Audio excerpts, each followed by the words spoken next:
Hey, what's up guys, it's T-Bone here and welcome back to another episode of playing Legendary Game of Heroes. So Lunar Renewal has concluded and the new event is going to start tomorrow. So I thought that I would take this opportunity to talk about the cards that we can expect in the upcoming event and my take on the cards. But mainly I want to go through the path of champions since I've gotten 3 new keys for it from the Guild Wars. So first, let's talk about the cards. All right, so we'll start with the free card that you're going to get. The way to look at it is to see that it is a warrior card. This is sort of the pattern now. Any of the free cards you're going to get in the event card is going to be a warrior type, and that's going to be Orchid of Deep Moss. So you can see that she does boost damage for Earth Spirit heroes. And the battle skill will generate intensity as well as increase the team recovery by 300%. So what that does is it gives you ability to heal faster. I feel like the theme for this particular deck is all about recovery and also about healing as opposed to increased damage. And you'll see what I'm talking about here. There is a passive here that for Song of Heart, anytime there's more than 5 heart gems, she will sing the Song of Heart for 2 turns. This is what's going to be used by the ultra rare card, and we'll talk about how that works. And then the other feature card is going to be Lyra, the Mystic Harpist, which is an attacker unit, and she'll also generate 5 spirit intensity for battle skill, and it will convert 1 water gem to an earth gem every turn for 3 turns, and then convert an additional 1 gem for every 25 stacks with a maximum of 2 additional. So the way to think of it is when you activate a skill, you could get up to 3 water gems for 3 turns. Okay, and so that's a pretty useful skill, and I would imagine that at 6 stars you might get even more. I think up to 4 gems. So you're getting free earth gems every time you use it, but it only converts water gems. So if you don't have any water gems on the board, you're then actually going to lose on the gem. So that's one thing that's important to keep in mind. Her passive is a Song of Earth, which is a different song now that she's going to sing for 2 turns. So now for the first time, we're seeing an ultra rare card, Minera's Prodigy, that's going to take advantage of 2 different cards, and depending on which card you pair with, it will have a different benefit. So her battle skill is to destroy all non-earth gems, and that is the first one for the earth affinity, so a lot of people are very excited about it. And the passive here, there's 2. So the first one is the Listen of Earth. This one applies to Lyra, where she'll increase her own attack by 1% for every 5 spirit intensity. And then for the other one, I forget her name already, for Orchid of Deep Moss, who sings the Song of Heart, then she will heal for 1% for every 20 spirit intensity. I think this is going to be the more impressive one for me. The passive that heals every turn, as long as there is a 20 spirit intensity, is going to be very helpful in survivability. So if you pair Minera with Deep Moss or Orchid of Deep Moss, then you're going to increase your survivability by a lot. And so you'll notice that none of these cards actually generate any power gems, so this isn't going to be a deck that's going to provide you with a huge damage boost, I don't think. But we'll see. You never know until the event starts, since this is going to have the 10 plus, the 10 times commander bonus. And then the ultra rare is the Maestro Catherine, and she has exactly the same specs as the ultra rare, where she also is a non-earth gem destroyer, and then increases attack as well as heal for every intensity.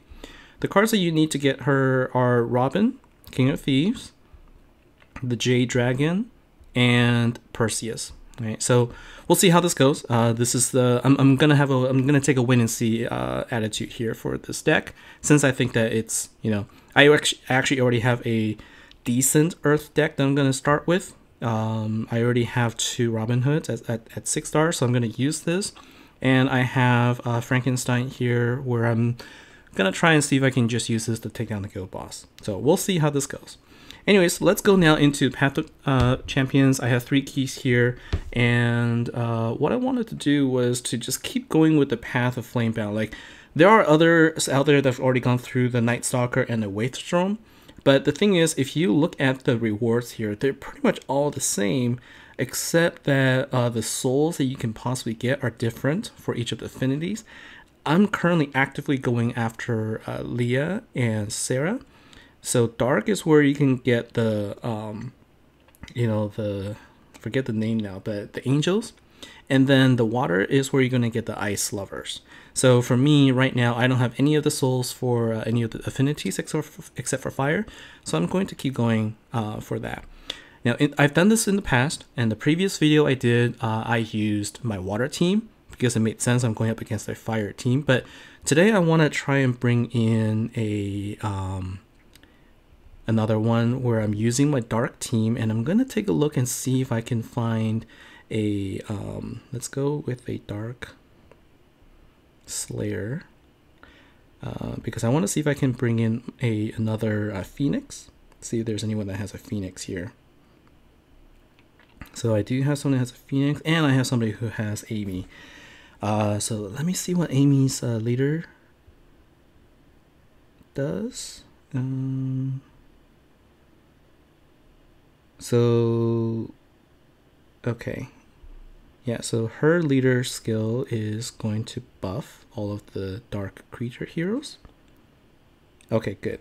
So then I can actually bring in Amy, and the next time I'll bring another Phoenix. So with the Phoenix and also Amy, I'm going to get double boosted on my damage when I lose all my health, and I get 1 free revive. So let's go and try this team out and see how I do here. So again, I'm bringing in a Fallen here because his skill is going to help me collect all of the gems together to maximize the damage. Okay.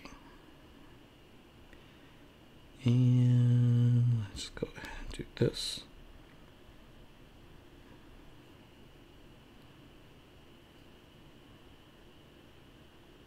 Alright, so to be expected, I'm not going to be able to do a lot of damage. So there's Fear, Blind, and also Regen. So let's go ahead and use the skills here. Can use up another one. And then what I'm going to do is do this. And then create the gems. Okay. And then let's go ahead and match all of these gems together to maximize the damage. Okay, so that was pretty simple, and now I need to survive 2 turns before the skills are available again. But I think I should be okay. Let's just go ahead and do a little bit of attack while we're at it.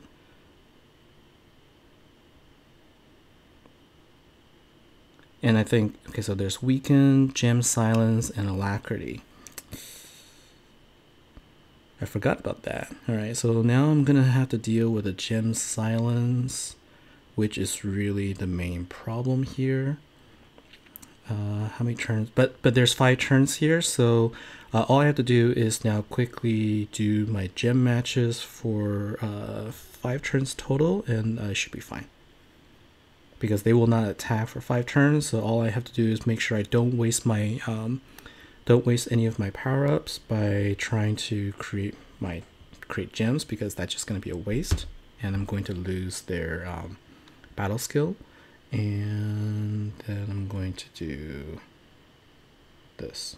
Okay, so at this point, and I think that I might actually even be able to do this. I'm just going to generate these gems and try one. I made a mistake here. I should have done her power up first before creating all these gems here. Let's go ahead and use Fallen, and let's just, I should be able to take them out with this now.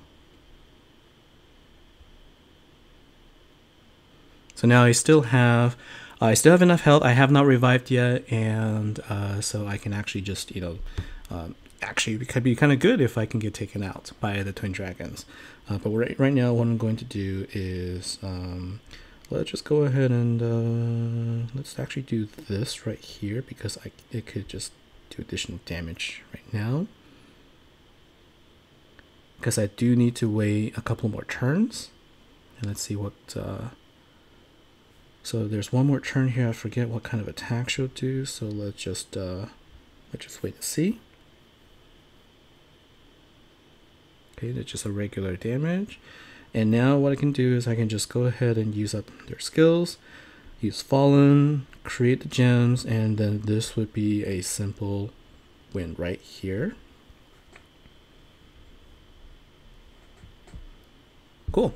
So using the Phoenix deck, I mean, like I didn't even need to revive, and this is against a fire team.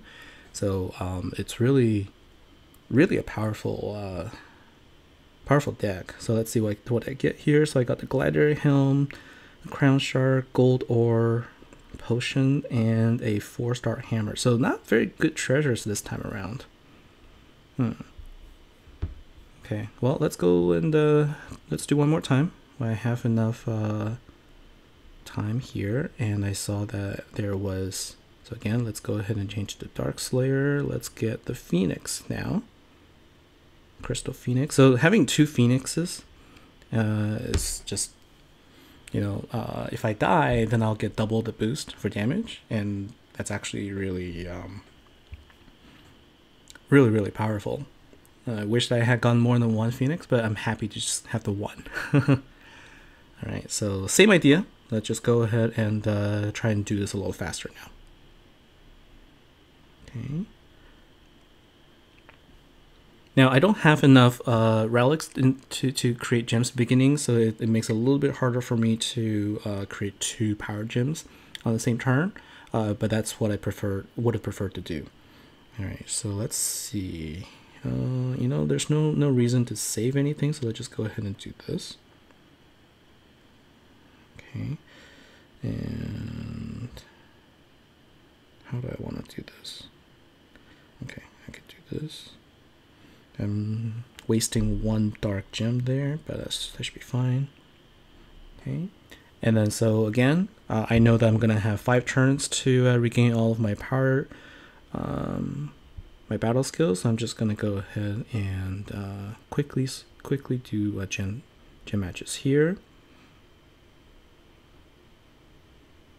Okay, and then again, same idea here. Let's just while we're doing these quick matches, I'm also taking the time to try and move my dark gems closer to each other so that I could have a increased chance of my gems being closer when I do actually create them. So let's go ahead and use this. Okay, I do have 1 more turn, and I think what I'll do is I'm gonna just do this and that. Okay, and then use my Fallen. I'm gonna save 1 Phoenix right now because I think that this should be enough to deal enough damage to take out this team right here.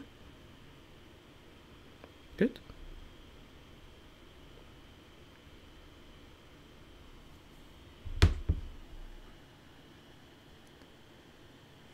Alright, and then let's just go ahead and take out the Twin Dragons quickly. I'm just going to wait for the other battle skills to be available, especially since I lost my Power 4 gem there. Okay. And then 1 more turn, and this should be good. There you go. So let's use up all of the powers here, use Fallen, and then create the dark gems. It's really useful having 3 of these Albinists because they create up to 5 gems after a certain point, and with 3 of them, that's 15 dark gems that I get each time.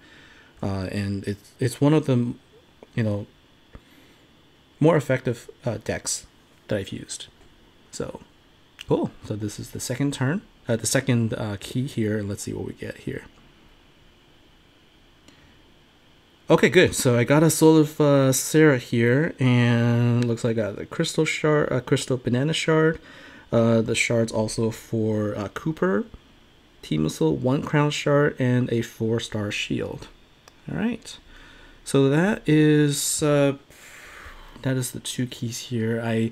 The video is getting long, so I don't want to do another one here, but it's going to be exactly the same thing here. I'm hoping I continue to get the souls. Let's see how many souls of Leah I've gotten now. I believe I have No, actually, the easier way to check is to go here and go to Forge. So if I go to Forge here, it's a Legend Forge. So yeah, Order of the Twin Dragons, and I now have 2. Okay, so I have more of the Leah, and I just got the Sarah, so I have 2 Sarahs, which is a lot more than all the other ones that you know, where I have 0 of any of these. So I'm gonna continue to try and get the Twin Dragon Souls so that I could evolve them to an actual card that I can use. It'll take a while, but you know, at least this makes it possible. So that's it for this video. Thanks for watching. Thanks for your time. And when the event starts, we'll take a look and see how the deck works out, and we'll see what kind of damage we can make. So until then, thank you for watching. Take care, and I'll see you next time.